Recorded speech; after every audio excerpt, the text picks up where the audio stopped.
Welcome back. લોકસભાની ચૂંટણી સાથે ગુજરાત વિધાનસભાની પેટા ચૂંટણી પણ યોજાઈ હતી। માણાવદર, પોરબંદર, વિજાપુર, વાઘોડિયા અને ખંભાત બેઠક પર પેટા ચૂંટણી યોજાઈ હતી। આ પાંચે બેઠકો પર ભાજપે જીત મેળવી છે। આ પાંચ ચૂંટાયેલા સભ્યોમાંથી 4 કોંગ્રેસમાંથી રાજીનામું આપીને ભાજપમાં જોડાયા છે। આ પાંચે નવા ધારાસભ્યોને વિધાનસભા અધ્યક્ષ શંકર ચૌધરીએ શપથ લેવડાવ્યા છે। આ સાથે વિધાનસભામાં ભાજપનું સંખ્યાબળ 161 થઈ ગયું છે। પોરબંદરથી अर्जुन मोढवाडिया, बीजापुरथी सीजे चावड़ा, वाघोडियाथी धर्मेन्द्रसिंह वाघेला, खंभातथी चिराग पटेल और माणावदरथी अरविंद लाडाणी धारासभ्य पदे चूंटाया है। आ साथे ज विधानसभानी कुल 182 बैठकों पैकी 181 बैठकों संख्याबळ थई गयुं छे। हालमां विधानसभानी फक्त एक ज विसावदर बैठक खाली पड़ी है।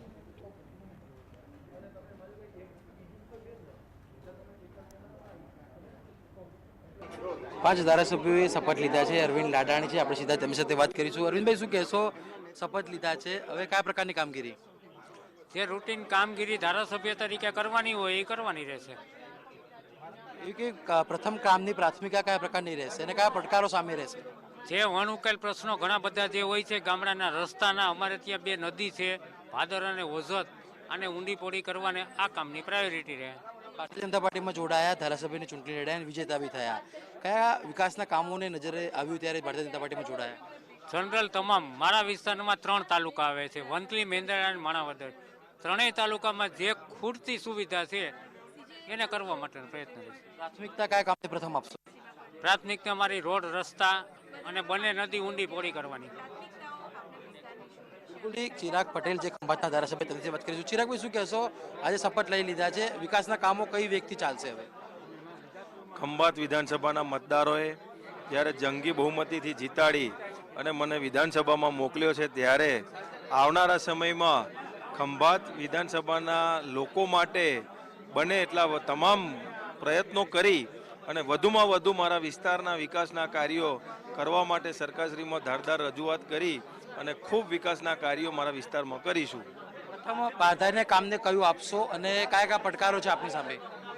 વર્ષોથી ભારતીય જનતા પાર્ટીની સરકાર વિકાસના કામો ખૂબ કરે જ છે અને રૂટીન જે પણ વિકાસના કામો જેમ જેમ દર વર્ષે બજેટ ફળવાતું હોય એમ દરેક વિભાગમાં જે પણ આવશ્યક કામો હશે એને મંજૂર કરાવી અને અમે કરીશું।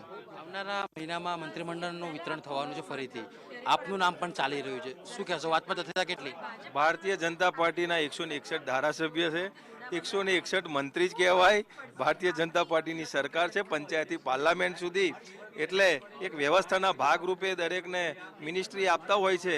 મને કોઈ એવી લોભ લાલચ કે જરૂરિયાત છે નહીં મંત્રીશ્રીની, કારણ કે મારે મારા વિસ્તારનો વિકાસ મારા માટે પ્રાયોરિટી છે।